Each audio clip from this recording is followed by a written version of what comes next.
Ou encore, dans une version plus libre encore, si je ne suis pas entendu des élites, je m'adresserai au peuple.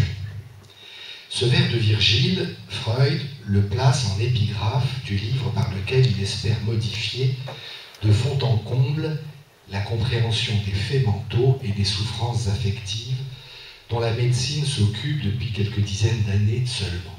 Ce livre, c'est l'interprétation des rêves.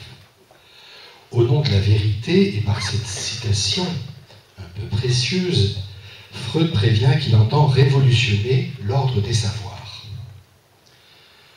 Il va effectivement accomplir la deuxième révolution dans le champ psy, la troisième étant celle des années 50.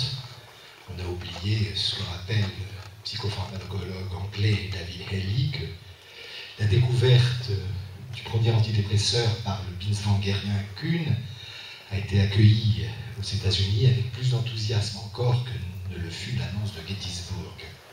Mais enfin, la deuxième révolution, cette ferveur que Freud veut soulever, cette ferveur relance celle qui, un siècle plus tôt exactement, a présidé à la naissance de ce que sera la médecine mentale. Tout du long du XIXe siècle, le système asilaire a beaucoup servi les discours et les politiques établies et le pouvoir en action.